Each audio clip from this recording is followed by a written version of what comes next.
We're gonna guess the hosts, hey. We're gonna host the guests, hey. We're gonna rank them all to find out who's the best. Hey. We're hosting till the world stops turning, and we'll host it to the ground tonight.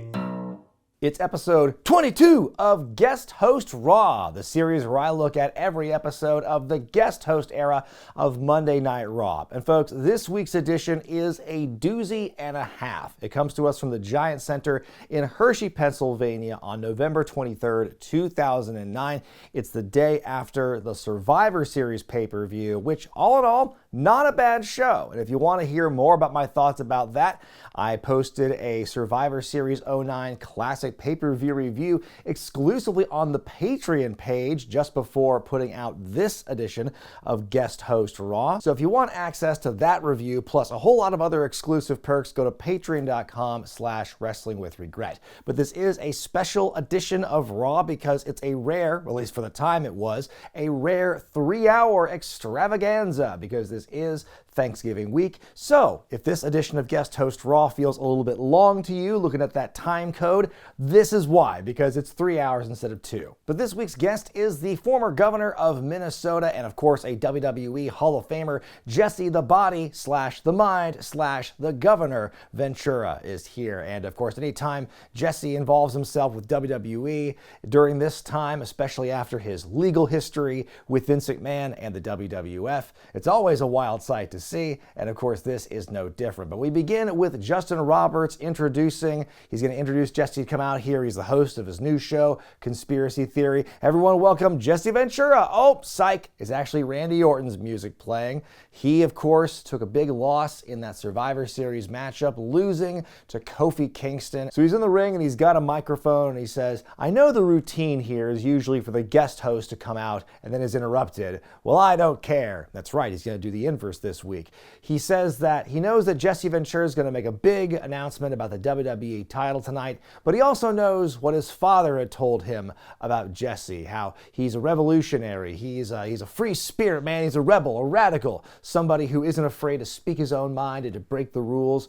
So Orton says, I want you to prove that to me tonight, Jesse. Now, I know the rules state I'm not allowed to fight for the WWE Championship anymore. Well, nuts to that. I want you to wipe that away because you have ultimate power and you're the guest host, so you shall let me fight John Cena again because that's the right thing to do. Then we get this hard rock theme, which I can only assume is dubbed over, and I'll explain why in a little bit, but Jesse Ventura comes out, makes his way to the ring. He's wearing like a red alligator skin jacket. Looks delicious, like a fruit roll-up. I just want to just wad that into a ball and eat it all up at once. He's also wearing like Cyclops, like James Marsden from X-Men, Cyclops shades as he makes his way into the ring, and he gets the mic and he says, the body is back, and as you can see, I'm not dressed like no governor, I'm dressed like pro wrestling. And like, wow, brother, you ain't kidding. He says, I'm in charge here, I make all the rules, and Randy Orton, I respect you, I like your style. He says,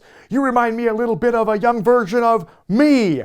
But I'm not a Democrat, I'm not a Republican, I'm an independent, I'm a revolutionary. And so he's just really trying to ham-fist his, governorship ideals into everything. He's going to bring that up a lot tonight, like what he did when he was governor of Minnesota. He says, Randy, you're not going to get a title shot because he wants to bring something new to the table. And so Orton's like, oh, well, is so-and-so going to get a title shot? Is this person? Is that person?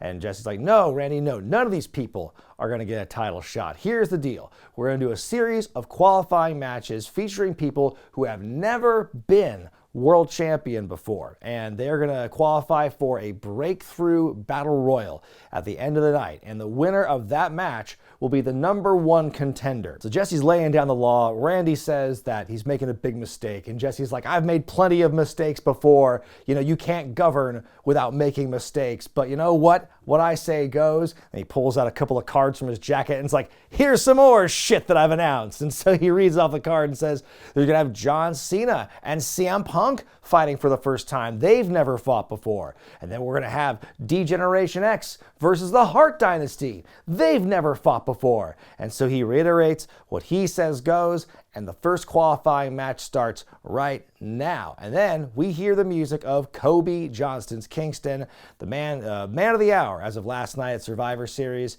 And he comes out, and you get this face-off with he and Orton, as Orton's going back up the ramp and Kofi's making his way down. It's really interesting tension. I thought it was a really good opening segment. We get away from the typical goofiness involving Chris Jericho and The Big Show. We've got a guest host who is, very eloquent, but also is literally from the wrestling world. He is competent. He knows how to talk to this audience and tell the stories and set things up. And also, we know that the next potential challenger for a world title is going to be somebody we haven't seen before. Ho ho! What a breath of fresh air. I'm digging this episode already. So after the break, we get our first Breakthrough Battle Royal qualifying match as Kofi Kingston takes on Dolph Ziggler. Ooh, hey, this is one of them super shows I remember so much of during this time, where they put some SmackDown people on Raw to really fill up the ranks, as it were. And so they actually correct Jesse a little bit on commentary after this point, where it's like the Battle Royal is going to feature possibly Raw and SmackDown guys, and whoever wins gets to challenge their respective champion, not just the WWE champion. So after Kofi makes his entrance, they show a recap of the brawl he and Randy Orton had at Madison Square Garden last week. Again, very nice piece of business, and things are going to continue in that way for Kofi a little bit going on here. So this match is pretty good. Not a lot of long matches tonight. There are one or two that actually span a good amount, but there's a lot of wrestling tonight, a lot of matches in terms of quantity. Good athleticism from these guys. Ziggler takes over once he dodges this corner attack from Kofi. In the end, Dolph dodges the Trouble in Paradise. He goes for the zigzag. Kofi blocks it. Then he hits just the tip to win and go on to the Battle Royal. Yeah, good little opening match here. And since it is Thanksgiving week, we're going to hear from some WWE superstars throughout the episode of what they're thankful for. And so we cut to the Thanksgiving spread zone, where we see the U.S. champion, The Miz. And he says, "First of all, I'm thankful for all the love and adoration you fans all give me every single week. And I'm thankful for being the only Raw superstar to win at bragging rights and to lead my team to victory at Survivor Series. And I'm thankful for being the most dominant U.S. champ of all time." Well, actually, now that I think about it, I'm not thankful for any of those things because I expect them. I expect greatness. And then he wraps it up with the catchphrase. Nice heel promo, The Miz, he's very good at them. It's time for our next qualifying match for the BBR as Sheamus takes on Finlay. I gotta hand it to WWE for giving that young up-and-comer Finlay a much-deserved opportunity. By the way, this was an interaction between the two of them at Survivor Series the night before that ended in one move. Sheamus just hits Finlay and with a kick, and that was it. I certainly hope this matchup is more competitive. But I love Jerry Lawler in this one because he says, if you can't beat him, have him beaten. He's like, I ain't doing shit. I'm not going to try and pick a fight with Sheamus. I'm like, yes, what an excellent subversion of expectations. I was really dreading the worst for Lawler to get up and try and fight him or something.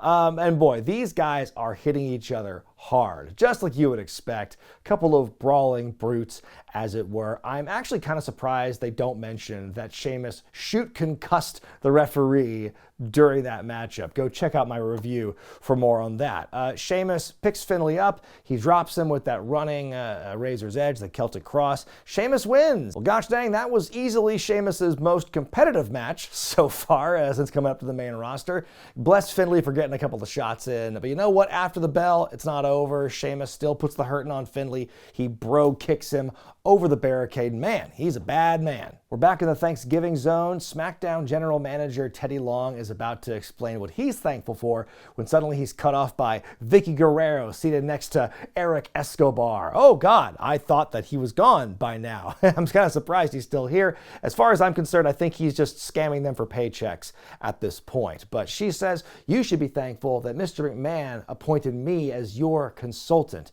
And you fans should be thankful that somebody as smart and qualified as me has some power and influence again. And Escobar points out, oh, not to mention, it's nice to have a little eye candy. I think it's his only line, probably his last line of dialogue he'll have as my bet going forward. And she tells Teddy to pass her the potatoes, and you think he's gonna like throw it into her face. He's like, do you want it? And she's like, let me have it. And you think it's gonna happen, but no, Eric just intercepts the tray and is like, oh, thank you. I thought that was pretty funny. But yeah, Vicky is back in power as of last Friday's SmackDown before the pay-per-view. Vince made her the consultant to Teddy Long, and you know, that dynamic between the two of them, oh boy, this is a really fun, memorable time to be a fan of SmackDown. We go to the Ventura zone where we see Jesse just kind of rifling through this pile of sunglasses on the table when suddenly Randy Orton comes in, and once again he is bugging Jesse about, you know, being the victim of a conspiracy in WWE. And Jesse's like, I know all about conspiracies. I got a show coming out on True TV. I also love that every time he moves in this shot, his jacket is like crinkling and squeaking and getting caught in the boom mic. It sounds like it's made of rubber or something.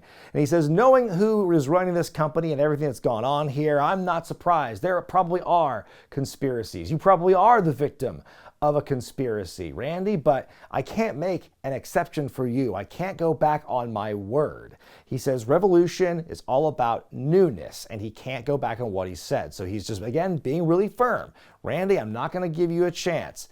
Remember that. It's very important for later in this show. He's not wanting to go back on his word.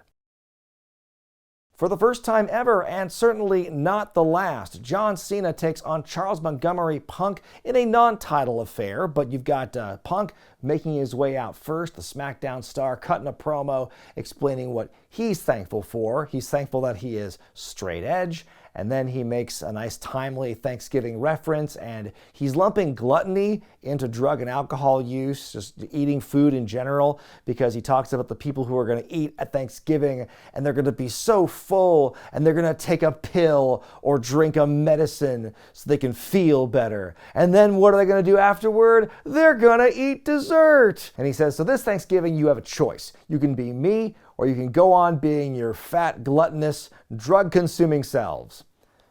I think there has to be more than those two choices, right? I mean, there's got to be some kind of happy medium in there. And he goes, 3 cheers for mediocrity, because tonight you're going to see me take on a real turkey in the form of John Cena, which is a great line. And he says, through these sober eyes, John, I can see you. That was a great bit of business, great promo by CM Punk, although I didn't realize that eating during the holidays went against straight edge. So Cena makes his way to the ring, the match begins, and Cena, as is usual, calling things very loudly. He's very audible throughout this matchup. We come back from commercial, Punk is working Cena over. John manages to get to his feet with Punk like still on his shoulders. That's some great strength. Cena hits the big sit. At one point, Punk's still able to stay in it. He goes for a big running attack, but he misses and he falls into the corner. Cena picks him up and hits him with a super AA off the second rope in order to win. This was a really good TV match. It was given a good amount of time, told a great story. These two have a real good chemistry about them.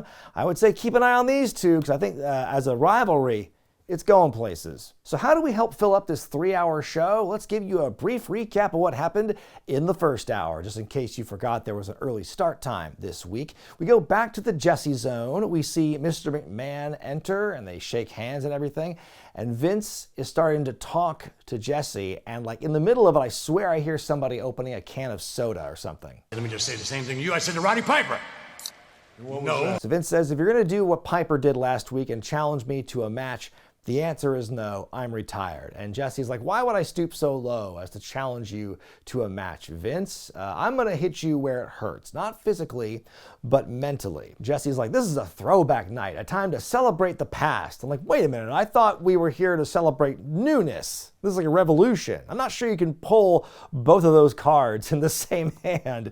So anyways, like, I was one of the only people here who was around from when your father ran things. And this is great. He just like roasts Vince to his face for a couple of minutes. He just goes, your father had so little confidence in you that he made you an announcer because it was so obvious how you had no talent. So he made you an announcer so you wouldn't get in trouble. He was protecting you from the business, which is so great. And you had to imagine that. That felt good for Jesse to say, even if it was approved by writers or whatever, you know, as most of these things are. I thought that was just great that he got to say it.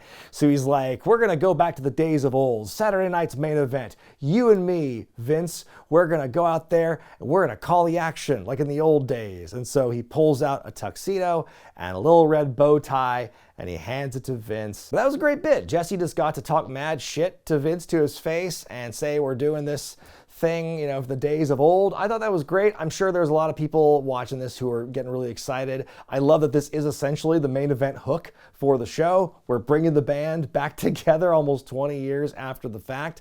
Yeah, I mean, Vince and Jesse at that point in their peak are great tandem on commentary, and you know, it's going to be fun. It's going to be very interesting to see how it goes. It's funny, just like a couple weeks ago I did my Judgment Day review and talked about, oh, Vince McMahon at the commentary desk.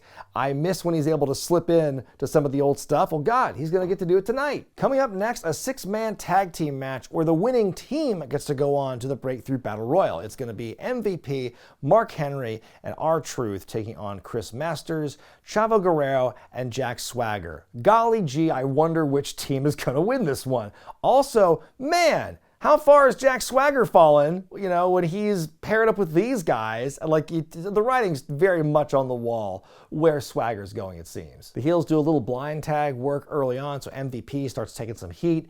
There's a light steroids chant when Chris Masters is wrestling. Oh, come on, guys. He's not even on them anymore. It's why he came back. MVP's able to stay in the fight. He tags in R-Truth, who goes on this big run. Henry goozles Chavo, dumps him outside onto Swagger, and then Truth is able to hit Masters with the lie detector to win pretty easily for the babyface team. You know, those three all got handled pretty easily in the Survivor Series matchup the night before. So for them to come back strong, win a match here, good for them, but yeah, that was one where the outcome was never really in doubt. Backstage in the Thanksgiving zone, we see Triple H is just staring a hole through Shawn Michaels as he looks very nervous and cartoonishly kind of sheepish about what happened last night. And so Triple H goes, so what was with the kick last night? And he goes, well, it's for the championship, you know? Besides, you were probably going to hit me with the pedigree first.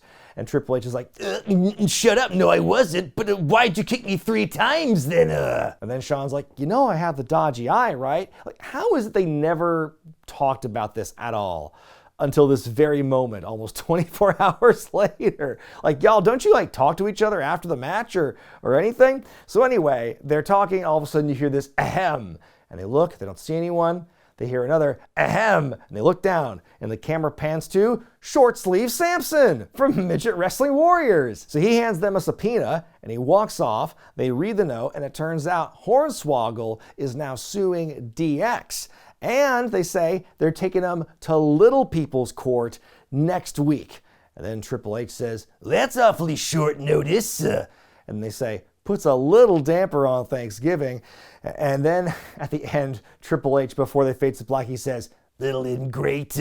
Wait, how the hell's Hornswoggle ingrate? You hit him with the pedigree after you threatened him with legal action. Anyway, Little People's Court's coming next time, y'all. Are you ready? Oh my God, I can't imagine that the people watching at that time in November 2009, when they heard that, I doubt they had any idea what was going to befall them the following week. And I'm not even sure if I'm really ready for it either. We have another Battle Royal qualifier. Evan Brunn comes out first. I'm thinking, okay, we just saw Jack Swagger in the last match. That means these two won't be fighting this week. And it turns out his opponent is Primo. Like, holy shit, I haven't seen him in a while. Oh my God, he's got pyro and the spinning sparklers. Wow, this really is a new... Oh, never mind. He gets jumped from behind by Randy Orton. Aw, poor Primo. Oh, you hate to see it. So Orton's now yelling and demanding to be in the match instead of Primo. And suddenly we see Jesse show up on the big screen. He's like, hold it, Randy. You've been on my case all night. I already told you multiple times you're not going to get a title shot because you've already had them all. So I'm going to get back at you by breaking one of my own rules, because that's how crazy I am. I'm a rule breaker. I'm going to break my own rules. So I am going to put you in that match, Randy. And if you win here, you'll get put in the Battle Royal. Persistency pays off. That was his word, not mine. Persistency pays off. I like your style. What? That's it? He just had to bitch for a while and then he got his way? Like, what the fuck, Jesse? I thought you were, a revolutionary, standing for something. Like, you stand for nothing if you just change your ideals on a whim just to try and remain unpredictable. You don't just give Orton everything he wanted just because. Like, I put a caveat in there or something. You can say, okay, I'll give you what you want and I'll put you in the match, but if you lose, you're suspended or something.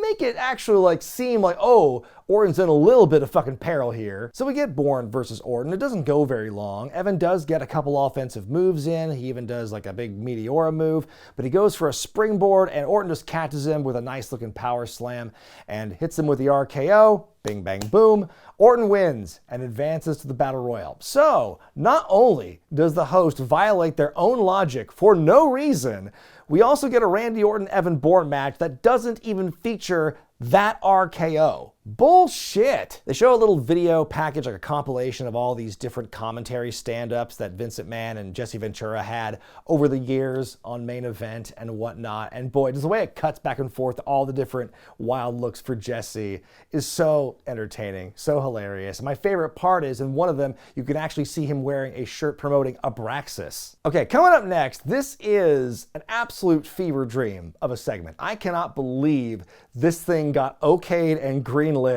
and executed as is, because this thing is fucking wild. So it's Thanksgiving, right? So we're gonna have ourselves a Thanksgiving Mayflower melee match, 6 Divas tag match, and they're framing it as Pilgrims versus Indians.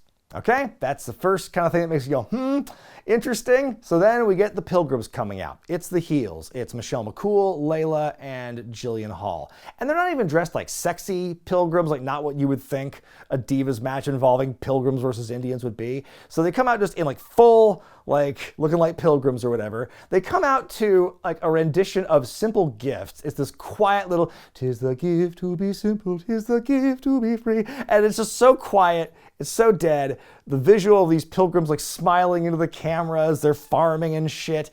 And these women look so miserable to be in these outfits. They're just walking, just power walking down to the ring. I am laughing my ass off at this entire visual because I cannot believe that this is happening. So Michelle McCool gets on the mic and she says, "Look, people, we get it. It's Thanksgiving and we're dressed as pilgrims. How original.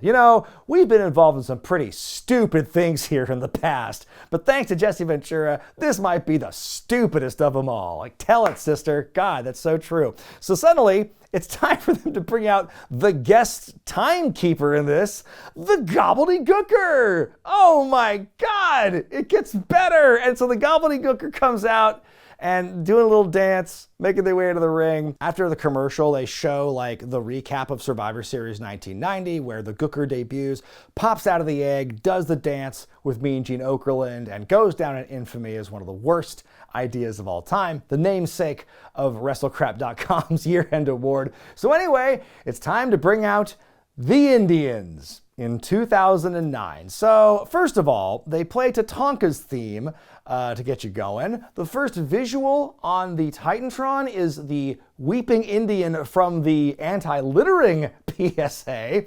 And then you've got Melina, Kelly, and Mickie James coming out representing the Indians. I think their outfits were just pulled from storage from David McLean's Glow closet or something. By the way, Mickie James is the only one of those three who's actually qualified to wear that outfit. So anyway, then the Gooker rings the bell. You see the Gooker with the hammer and everything. And Jerry Lawler's like, "Oh, I should have used his beak," which then put the funniest visual in my head. What if they tried that where they just had the Gooker just go with the beak going, So it's a 6-woman tag team match. You've got Melina and Jillian working each other. And man, I don't think I've seen a pair of individuals who've worked as much with each other and have wrestled so badly as these two individuals. Every time I see them wrestle each other, it's like oil and water. I can't explain it. They just don't work well with each other.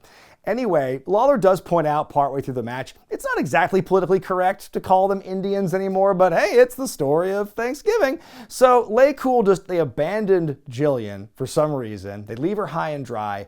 Melina hits the dreaded double leg takedown into a roll up to get the 1, 2, 3, and the Indians win. What a nice retelling of the story that is. And furthermore, the other 4 ladies didn't even do anything in this matchup. Kelly and Mickie James didn't do shit. Isn't Mickey in the middle of an angle with Michelle McCool right now? Hasn't Mickie James just started? There's like nothing. No acknowledgement of that here. Melina just beats Jillian. And so then afterward, this fucking match, I can't fucking believe. Jerry Lawler, he wants to get in there and he wants to interview those Indians. He wants to give them all kisses because it's the Hershey thing, kisses. He made a chocolate reference earlier. You had to listen to it. So he's in the ring now. He wants to interview Melina, the Divas champion. The Gooker's in there too, just hanging out, doing a little dance, just bobbing around. Very cool. Kind of distracting Lawler. And so Lawler's trying to interview Melina. She's going to answer. She's so thankful for all this stuff. And suddenly the Gooker takes off the helmet. It's Maurice, the former Divas champion. By God, she blasts Melina from behind with the Gooker helmet and just like beats her maliciously with it. Oh, what a return. We hadn't seen her since Melina beat her for the belt in the first place. Or it was Mickie, I guess. Who knows anymore. So anyway, my favorite part of this, she's beating up Melina with the turkey head. Lawler's trying to interject, and Maurice, her only response is like this. She does the hand thing. Just keeps doing that over and over. No, let me keep beating this person. She gets up and she wants to do like her like rope taunt, that hair flip she does. And then she's like, ugh. And then she takes like the next hour or so getting that turkey costume off. It is the most awkward span of time ever because Melina is selling, she's just dead, not moving. And so you've got Maurice on the ground doing the hand thing, taking off one costume piece at a time, throwing them at Melina just to keep the action going. This woman is wearing big chonkin heels in this outfit. She had to walk around in that for God knows how long. And then she had to like try and take it off in the ring. And she hucks the whole costume at Melina. And then she does her hair flip pose and the music plays. Holy shit. This whole thing was incredible. I had no memory of this. I did not know this happened. Like, I remember the Jesse Ventura episode. There are some elements of this I recall. Nope, I completely blocked this out of my mind. There's so much about it. It's like so bad it's good. There's so much that is wrong with it that it ultimately just kind of circles back around and makes this an all-time moment, truly. I mean, it's a great angle. Maurice coming out from the turkey costume and all that. What a rib that match was to begin with. You know, Melina and Jillian, the only ones doing any work. It's incredible. This is absolutely amazing. Coming up next, some more Raw versus SmackDown action as D-Generation X take on the Hart Dynasty. That's Tyson Kidd, David Hart Smith, accompanied by Natalya. It's a short little matchup here. It's pretty academic.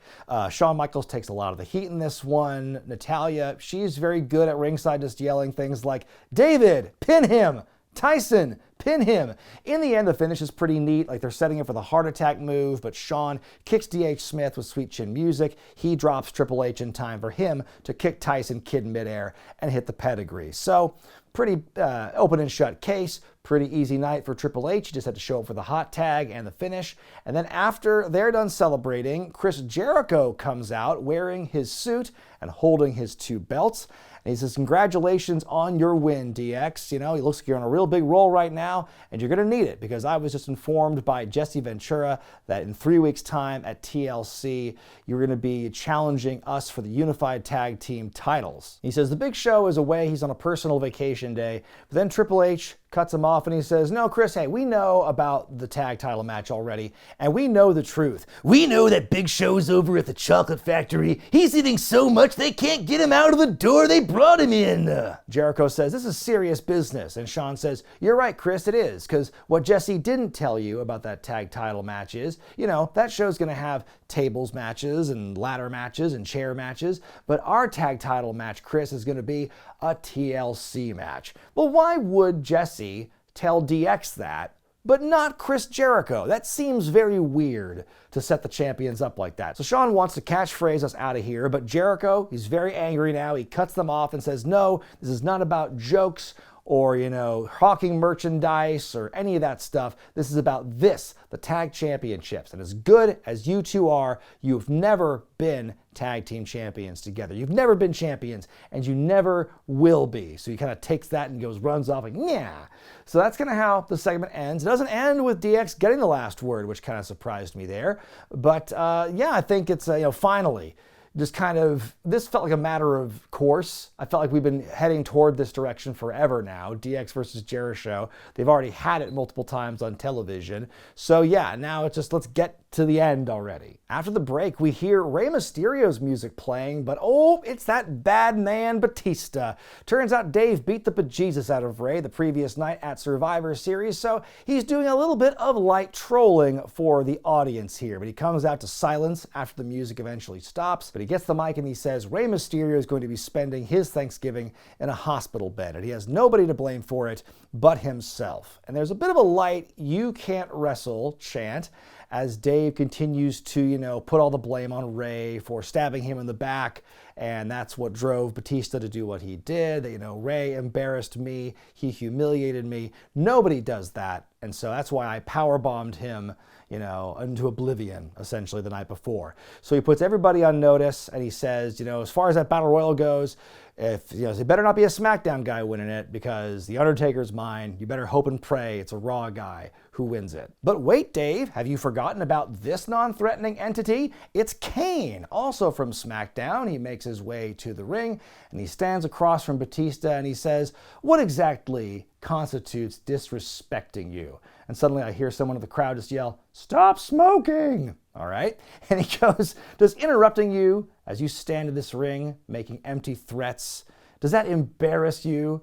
And some guy in the crowd goes, burn him! He goes, I hope it does, because I want to see what happens. I try and disrespect you, Dave. Please. He's asking for Dave to do something. So we got that stare down. Batista slowly backing away, slowly leaving the ring. Little smirk on his face as Kane does the arms thing and the pyro. So, setting up a match for them on SmackDown, which is perfectly well and good for SmackDown, good for them. I thought this was a fine promo to set it up, and I gotta admit, I'm kind of wishing I could watch that right now, but it's not happening on Raw, sadly. Your final qualifying match for the Battle Royal sees Crime Time taking on Legacy. Crowd's very quiet, very sleepy by this point in the show. They weren't that great to begin with, but I'm going to guess that the Pilgrims versus Indians match might have broken their brains as well as it broke mine. So anyway, we get a blind tag cut off at one point. I'm pretty sure every tag match we've seen tonight has involved some kind of blind taggery. Shad gets the hot tag. He's all over Cody and Child Ted for a bit, but we get this very light distraction. Ted hits Shad from behind as the referee is, looking the other way. Dream Street. And that's it. Another quick and dirty win here. Well, not so dirty. It was actually pretty clean. But anyway, Legacy wins, and they are going to be joining their boss, Randy Orton, in the Breakthrough Battle Royal. The Battle Royal for newbies. We're back in the thankful zone. We see Gail Kim facing the camera, and she says, what I'm thankful for is getting interrupted by Alicia Fox, evidently. So Alicia throwing some shade toward Gail for being the first one eliminated at Survivor Series the previous night in the women's match. And so Gail's like, I'm going to hit you with this pie. And Alicia's like, I'm going to hit you with this pie. Oh, yeah? And then suddenly Santino Marella comes in to try and break it up. And he's like, ladies, you should all be united in the effort of cooking me a delicious meal for Thanksgiving, or cooking something for your husbands or boyfriends, because I'm a misogynist. And so then the ladies hit him with the massive pies, And so then he's kind of sad about himself. And then the Bellas come in to try and comfort him. And he's like, oh, Bella twins, you're Italians, right? Surely you understand the importance of cooking for your men, right? And so then the Bellas hit him with some more pies. And then Eve Torres comes in to check on him. I guess she's been oblivious to all this. Like, have you not seen Santino being an asshole and like getting pied in the face? And so Santino's like, ah, yes, Eve Torres, now you have the pleasure of cleaning my face. And nope, another pie for you. And so he's like, ah, what's the use? And like, as he's getting upset, you see Vicky Guerrero walking in with her own cake, like, hee hee hee. And then Santino just throws his hands up, which makes Vicky hit herself in the face with the cake. And that's the end of the bit.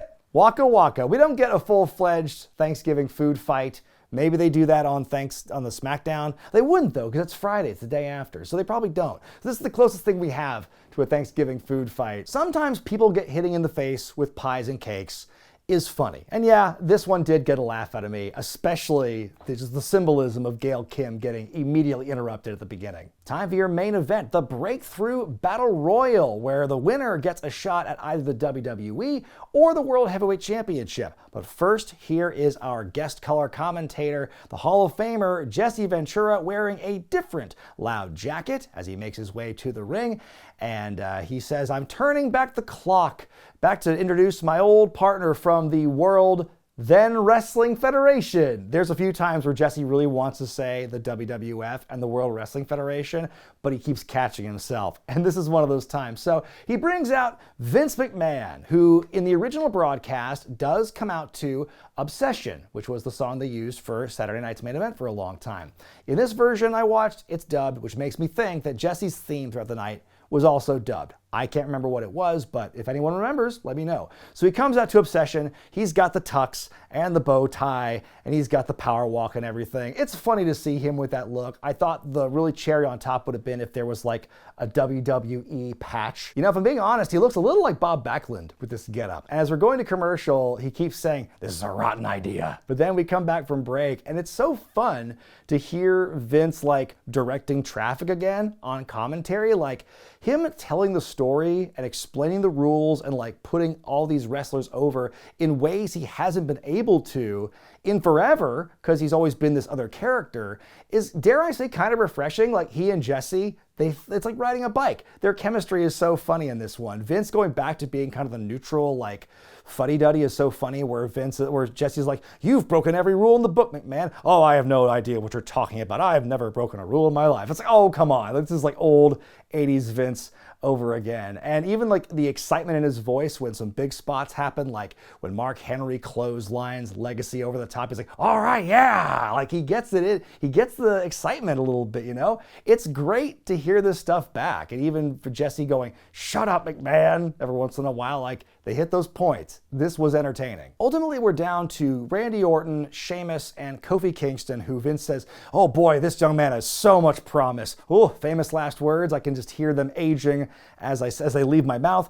Big Kofi chant as he stands up to Orton. He almost gets eliminated, but he ends up catching Orton with the head scissors, pulls him out, so Orton is gone, and the fans are loving this, but oh, Sheamus just immediately knocks Kofi out of the ring and wins the Battle Royal. What a big shock I'm sure this was to some people, but he is going to face John Cena for the WWE Championship now. I thought it was a very fun concept all night, having the breakthrough style and having the qualifier of like, you have not been a champion yet. So right away, that felt very fresh, and seeing Sheamus win, especially for as little time as he has been on TV, feels very, I don't know if it's like desperate's the word, but it's very like sudden. It feels like a very big move. So before the break, Jesse goes, I'm gonna go in the ring with my integrity and make sure these contracts are signed. And Vince goes, you're gonna be naked?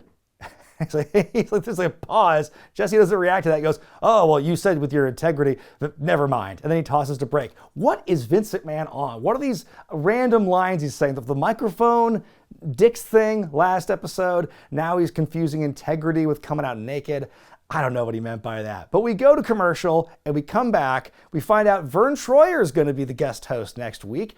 A Baltimore boy hosting in his hometown. Look at that. But now it's time to sign the contract. It's the last segment of the show. Jesse is peering over his sunglasses, looking at the person on the floor going, now, go. Okay, ladies and gentlemen. It's so great. So he thanks the people of Hershey. He puts over Sheamus for winning the Battle Royal. And then he wants the champion to come out. He says, John Cena, your presence is demanded here in the ring. What a call-out phrase. So really quiet response for John Cena coming out here. And again, I don't know if it's just like a quiet crowd. I don't know if it's past everyone's bedtime or what. But this has been a pretty dead crowd for the most of this night. We get a lighting change for the contract signing. Cena sits down. Sheamus has the microphone. He's like, what are you doing? I'm the #1 contender. You should stand up and show me some respect. I'm the #1 contender. So he's sitting there and he goes, I'm the #1 contender. Boy, I've heard that phrase a lot. Usually I hear it from future Hall of Famers like Shawn Michaels and Triple H and Randy Orton. But now I'm hearing it from Sheamus, and I'm supposed to take him seriously. And he goes, why is that, Sheamus? Because you beat up an announcer? Because you beat up a guy half your size? What's next? You're going to have a fight with Michael Cole? You're going to have a fight with, one of the cameramen? And he goes, for the last 8 years of my life, I've hung with the best of them, and I'm proud to stand here and call myself a champion. And he goes on about how I'm a champion because I never give up. I never back down, the usual John Cena stuff. And he says these fans, whether they love me or hate me, they will be here and, basically they understand that this is my life, this is my passion, this is why they ultimately respect me. And he goes, you want serious? This is serious. I've gone against the baddest and the roughest and I've compromised them all. And when you sign that contract, Sheamus, you're going to go to war with me. I'm not an announcer. You're not going to put me in a retirement home. You're going to have to make a statement. So Sheamus says, I retire people because I can. I beat up Hall of Famers because I can. But that's nothing compared to what I'm going to do to you. So there's some tension. Sheamus signs the contract. Cena signs the contract. And then Jesse says, it's official. We're going to have this title match. Then he changes gears and goes, I think there's a conspiracy in the world wrestling entertainment. Ooh, he said it. He goes, I think there's a conspiracy to keep you champion because you're the golden boy. You go make all the appearances, you do commercials, you do movies. You're the kind of guy who goes along to get along. They never made me champion. They never gave me a chance because I was too outspoken, because I was a revolutionary. They never gave me a title shot. So he's just kind of rambling at this point. He's just ranting at nothing and no one. Cena gets in his face, and that is when it's set up for a brogue kick by Sheamus. He kicks him and he's beating on him as Ventura, now in the mics, shouting, look at your champion! Like Jesse is totally healed on us at the last minute here. The fans, who are already quiet, don't really know what to make of it. Sheamus slams Cena through the table that they signed the contract on. And then Ventura goes, oh, one more thing! This championship match at TLC is a table match! It's a table match at TLC. And then it's quiet. Sheamus is holding up the belt, standing over Cena. Michael Cole does come back in to kind of wrap things up as we have a sleepy, quiet end to the show. And I will admit, Sheamus coming out of nowhere like this at this time, it takes some getting used to. Back then, I feel a lot of people might have looked at this and seen Sheamus kind of getting into the, monster du jour thing. Oh, hey, it's a big guy, young up-and-comer. Oh, but surely this guy's just going to be fed to Cena. We're just going to do kind of like a death march to the Rumble or whatever. I think that's the vibe people got from this. So I can imagine people being kind of down on this, but looking back at it now, it just feels like, wow, what a refreshing change of pace from everything we've seen the last several months. So that's going to be this episode of Raw. My rating for this week's show is 4.5 out of 5. Man, this episode was a bonanza of bananas, and good or bad, it was all very memorable. Who would have thought that it would take an injection of SmackDown talent and putting Vince McMahon back on the headsets to make this week's show interesting again? We had a lot of stories developing, a lot of interesting build going in to TLC, expressly putting focus on the underutilized, like undercard, midcard guys. I think was a really cool move for this week. And as far as the host, oh man, Jesse Ventura gets a 5 out of 5 from me. Yes, I am pissed that he totally went back and broke his logic with the Orton thing, but Jesse's just Jesse, and he's going to be Jesse. He's going to be crazy. But man, he was a great foil for Vince McMahon. He was articulate.